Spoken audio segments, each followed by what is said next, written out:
안녕하십니까, 정인태입니다. 백두산 칭바이산으로 유네스코 등재, 중국의 동북공정. 참 이거 안타까운 일이 아닐 수가 없습니다. 이 중국은 지금 백두산까지 칭바이산으로 유네스코에 등재를 했다라는 거예요. 아주 노골적인 그러한 동북공정을 하고 있는 것이죠. 이게 참 안타까운 일이 아닐 수가 없습니다. 뭐 김치, 뭐 한복, 뭐 심지어는 뭐 태극기까지, 뭐 이런 부분들. 그래서 우리가 이 태극기 같은 경우도 이 배달국, 그래서 이 배달국의 동료죠, 태우보키 씨, 이 태우보키 씨에 의해서 이 태극기, 음향이라든지 이러한 측면들이 이제 만들어진 거죠. 8개. 그래서 우리가 동이족의 후예다 이렇게 얘기를 하고 있는데, 이 중국이 동북공정을 아주 노골적으로 하고 있는 그러한 모습이에요. 그래서 코리아 붙이고 상륙한 동북공정 게임사의 신작 출격 해가지고 이런 게임들과까지 이 동북공정을 하고 있는 그러한 상황입니다. 그래서 이순신 장군이 중국인, 네, 이렇게 해가지고 한복, 뭐 이순신, 갓 이렇게 해가지고 중국 게임 동북공정 좀 그만해라, 이런 기사가 나오고 있어요. 이렇게 해서 이 게임에 세계인들이 빠져들게 되면 자연스럽게 이 문화적으로 동북공정을 하고 있는 이러한 모습이죠. 참 안타까운 일이고요.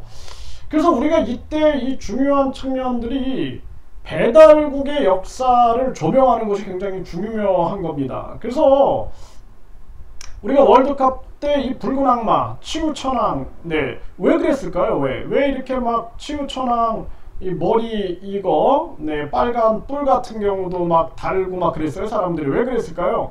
그게 이 치우천왕이 배달국의 식사대 천왕이었죠. 식사대 환웅 천왕이었죠. 그래서 이런 부분들, 그래서 우리가 단군조선 그 위에 배달국이 있었음을 우리가 학생들에게 가르쳐야 된다는 것입니다. 그래서 치우천왕이라든지 태우보키 씨라든지 또는 염제신롱이라든지, 염제신롱, 우리가 염제신롱에서 이 설렁탕의 이 유래도 거기서 나왔다 이런 얘기를 하죠. 그래서 이런 배달국의 이 동이족의 이 역사를 조명해 주는 것이 굉장히 이 민족 정체성의 중요한 부분이 되고, 지금 대한민국의 저출산 고령화 문제를 해결할 때도 이 동이민족을, 이 역사 문화를 연대해 가지고 우리가 이 한국어를 전파하고 문화를 공유하는 거, 이것이 정체성의 굉장히 중요한 측면이 된다는 것입니다. 그런데 우리나라에서 지금 우리나라의 역사를 고구려 백제 신라부터 시작하는 것처럼 얘기를 하고 있단 말이에요. 그 위에 북부야라든지 그리고 단군조선, 배달국, 한국이 있는데 이런 부분들의 역사적 근거들이 계속 나오고 있거든요. 역사서, 중국의 역사서라든지 또는 한국의 역사서, 또 주변국들의 역사서들을 종합적으로 봐야 됩니다. 그래서 우리가 카자흐스탄이라든지 뭐 우즈베키스탄이라든지 또는 키르기즈스탄이라든지 베트남이라든지 중국이라든지 뭐 일본이라든지 이 주변국들을 종합적으로 연구해 보면은 이러한 부분들이 나오는 거죠. 근데 일본 같은 경우에는 역사를 왜곡시키려고 그러고, 중국도 왜곡시키려고 그러고, 한국의 4대주의 학자나 식민 사학자들은 계속 왜곡시키려고 하는데, 국민들이 이거는 강하게 관심을 갖지 않으면 안 된다. 이게 대한민국 소멸과 멸종과 관련되어 있는 일이기 때문에 제가 말씀을 드리는 것입니다. 그래서 이 붉은 악마 같은 경우에도 이것이 치우천왕이 이 배달국 동이족, 배달국 동이족의 식사대 천왕이었다라는 측면들을 우리 국민들이 인식을 해야 하고요.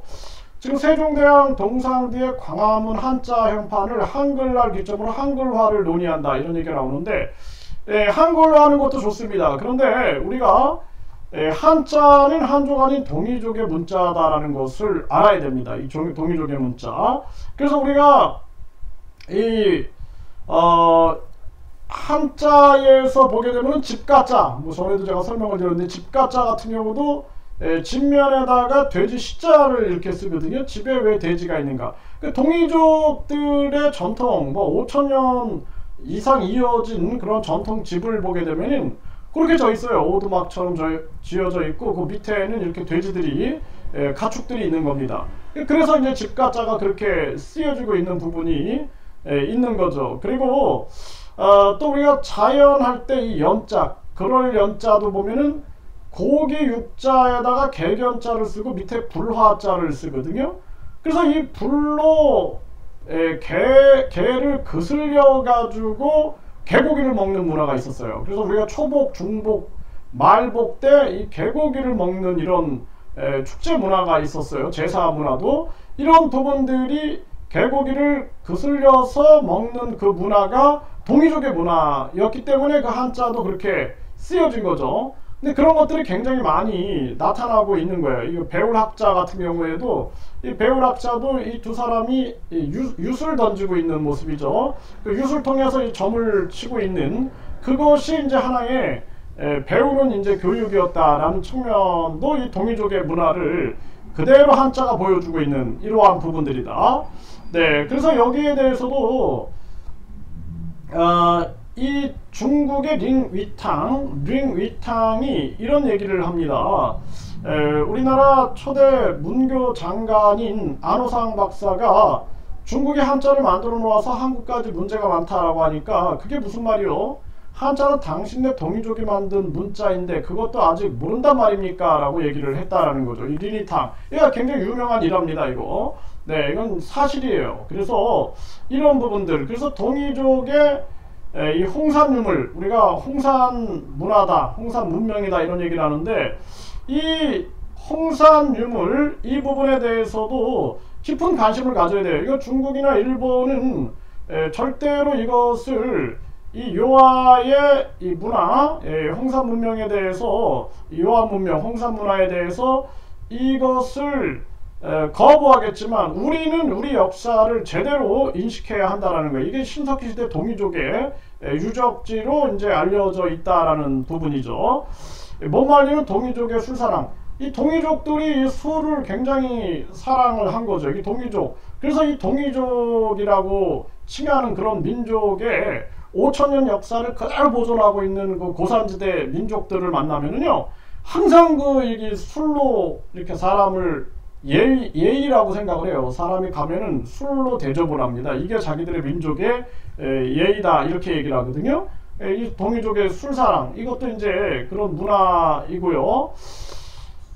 이 묘족 같은 경우 아시아의 집시다 이렇게 얘기를 하고 있는데 이 묘족, 몽족 같은 말이에요. 묘족, 몽족. 네, 그래서 이 묘족, 몽족. 그래서 우리가 고구리, 또 몽골이. 그래서 이 몽골의 이 묘, 요것도 이제 유사하다라고 주장을 하는 사람들도 있고, 그리고 삼묘족, 네, 이 삼묘족이 이제 삼묘족으로부터 이런 묘족의 이러한 역사를 규명하려고 하는 이러한 움직임들도 굉장히 많이 있습니다. 이 묘족이 몽족 같은 얘기인데, 이 묘족, 몽족 같은 경우에도 이렇게 보게 되면은 기원전 7700여 년 전에 이 복희씨 시대에 발명된 8개 태양력을 치유천왕이 음양합력의 태호 용력으로 발전 계승시켰다라는 거예요. 치유천왕은 묘족을 비롯한 동이족의 시조로 받아들여진다라는 것입니다. 이거 오마이뉴스에서 보도한 내용이에요. 네, 그래서 치유천왕은 이를 토대로 음력의 기원이 되는 역법을 창제하는데 기원전 3000에서 2000년 전 한족이 중국의 시조로 받들고 있는 황제와의 탕록대전 이런 얘기 나오죠. 치유천왕. 그래서 이 치유천왕이 결국에는 이 음양합력, 네, 음양합력이라 그래가지고 이 절기, 전통 절기에 대해서 이러한 그 8개 태양력을 태호 용력으로 발전 계승시켰는데요. 그래서 제가 이 윈난성이라든지 또는 그 아세안 쪽에 이 중국과 근접되어 있는 지역을 다니다 보면은요, 우리가 이렇게 봄이 왔다 그러지 않습니까? 우리가 새해 첫날이다 그러면은 우리는 어때요? 새해 첫날 추워요. 우리는 굉장히 춥거든요. 근데 그 나라는 새해 첫날인데 봄이 왔다라고 얘기를 합니다. 그래서 그게 난 너무 좀 신기했거든요. 우리는 항상 새해 첫날이다 그러면 겨울이거든요. 우리는 겨울인데 왠지 안 맞아. 이게 안 맞는데, 그런데 그 사람들은 새해 첫날이다, 그리고 우리가 입춘이다 그러면 우리는 추워요, 입춘 때. 그런데도 불구하고 몇 달 좀 지나야 되는데 이 지역에 가면은 이 절기가 딱 맞습니다. 그래서 이 사람들은 새해가 밝았다, 뭐 입춘이다, 뭐 이러면 꽃이 피고 있거든요, 진짜로. 그 절기가 딱 맞거든요. 그래서 제가 거기에 대해서 의문을 많이 가졌는데, 아, 이게 다 치유천왕의 음양 합력, 태호 용력으로 발전 계승했기 때문에, 그래서 이러한 부분들이 그 양쯔강에서부터 이 묘족들이 출발을 하게 되는데, 그러한 역사가 이 양쯔강 중하류에 거주했던 묘족, 그러니까 이 양쯔강 중하류에서 이쪽에서 이제 사실 이 대륙에서 이 우리가 요즘에 뭐 대륙 백제, 뭐 대륙 신라 이런 얘기 많이 하죠. 그래서 이 대륙에서 이 동이족이 활동을 한 것이고, 치유천왕 또한 마찬가지예요. 산동성 이쪽에서 활동을 하게 됩니다. 그래서 여기 양쯔강 유역에서부터 뭐 대륙 뭐 신라 이런 얘기도 많이 나와요. 여러분들이 한번 참조해 보시고, 그러면서 여기서 이제 이러한 묘족들이 이렇게 몽족들이 남아한 이러한 모습을 보이게 되는 것이죠. 그러다 보니까 고구려 유민이다라는 주장도 있어요. 고구려 유민이다라는 주장도 있는데, 물론 고구려 유민들도 왔다, 저는 그렇게 보고 있습니다. 고구려 유민들도 동남아 쪽으로 왔다. 그래서 뭐 라오족이라든지 아카족이라든지 리수족이라든지 뭐 이게 고구려 유민이다, 굉장히 유사하다, 고구려 역사와 유사하다, 이런 얘기들을 많이 하는데, 근데 이 묘족 몽족이 치유천왕 때부터 이렇게 남아한 경우도 있다. 저는 그렇게 양쪽으로 보고 있습니다. 그래서 제가 이제 본 그러한 내용들로 보게 되면 이러한 것들이 보여지는 거예요. 네, 그래서 이런 부분들이 굉장히 유사한데, 지금 중국의 이 동북 공정에 맞서기 위해서는 우리는 단군 조선을 넘어서 배달국의 역사를 조명해야 한다는 거예요. 그래서 2002년 월드컵 때 이 치유천왕을 잘 조명을 했다, 저는 그렇게 보고 있는 것입니다. 그래서 지금 우리는 배달국 역사를 연구해야 된다. 배달국 역사. 그리고 이 배달국의 후예들, 몽족이나 이 묘족, 리수족, 라후족, 아카족, 여기에 대해서 깊이 연구를 해야 된다. 그리고 그들의 언어를 연구할 필요가 있어요. 그래서 제가 이제 그 베트남어를 할 줄 아니까 베트남어를 가지고 이 몽족들하고 이제 대화를 해봅니다. 근데 이 사람들이 자기네 언어를 가지고 있어요. 몽족 언어를 가지고 있고, 또 이 베트남어를 할 수가 있는 거예요. 그래서 베트남어로 물어보면서 몽족 언어는 이걸 뭐라고 말하느냐, 이런 식으로 추적을 하니까 그 언어를 충분히 연구를 할 수 있겠더라고요. 그래서 이렇게 연구를 하다 보면은 나중에 이 사람들한테 깊은 그 언어의 우리가 연관성, 그리고 역사, 이러한 측면들을 많이 접할 수 있겠다. 근데 이 사람들은 이제 치유천왕을 지금도 제사를 지내고 있어요. 그러니까 5000년의 역사를 그대로 보존하고 있는 거예요. 그대로 보존하고 있는 겁니다. 아주 놀라운 거죠. 근데 그 사람들과 만나보면은 이 동이족의 역사가 그대로 내려와 있다. 네, 그렇게 얘기를 합니다. 그래서 이거 뭐 저도 많이 느낀 부분이고, 그래서 지금 이 중국의 동북공정에 맞서기 위해서는 우리는 배달국의 역사를 조명해야 한다. 그래서 태우보키씨라든지 염제신농씨, 치유천왕, 이런 역사들을 조명해 나가면서 배달국의 역사를 조명해 나가면은 결국에는 중국의 역사가 동이족의 역사에서 시작됐다라는 것을 알게 되는 것이죠.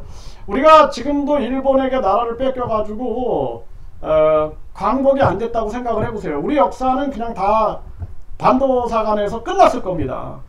그런데 다행히 어쨌든 간에 광복이 돼가지고 지금 이렇게 다시 배달국에 대한 이런 역사를 조명하는 것만으로도 굉장히 중요한 의미를 가지고 있다. 저출산 대한민국 이 시대에서 우리는 한국어가 가지고 있는 아주 위대함, 10개의 모음과 14개의 자음으로 이 모든 소리를 다 우리가 표현할 수 있는 거죠. 굉장히 놀라운데, 이런 한글 교육과 이 한국의 지금 저출산 상황, 이런 거를 통해서 우리가 동일 역사 문화 연대를 만들 필요가 있다. 그래서 그 사람들을 받아들여줘야 돼요. 그렇지 않고 그냥 뭐 미국 사람 와라, 뭐 러시아 사람 와라, 북한 사람 와라, 막 중국 사람 와라 하다가 나중에 외국인 특별권 해가지고 나라가 그냥 완전 소멸됩니다. 민족 정체성을 우리가 조명을 할 때 이제는 배달국을 중심으로 해가지고 민족 정체성을 조명해야 한다. 그리고 카자흐스탄에서도 단군 그 주화를 발표했죠. 네, 주화를 만들어서 발표를 했는데 이런 단군에 대한 단군조선 해가지고 단군에 대한 정체성, 그러니까 단군조선과 그 위에 배달국, 이런 정체성을 가지고 우리가 역사를 조명해가지고 함께 이걸 만들어 나가야 된다. 그러면서 이제 한국이라는 측면들은 저 또한 그렇게 보고 있어요. 이것을 이 한국은 연방국가였다. 네, 굉장히 다양한 민족의 연방국가로 전개가 됐다. 그래서 우리가 이러한 역사에 대한 개념을 가지고 우리가 접근해 나가는 것이 상당히 중요하고, 지금처럼 저출산으로 대한민국이 위기에 빠진 이러한 정황, 동북공정으로 이 한국의 역사 문화가 위기에 빠진 그러한 상황에서는 배달국 역사를 조명하는 것은 너무나 중요한 우리의 숙명 같은 과제다, 이렇게 말씀을 드립니다.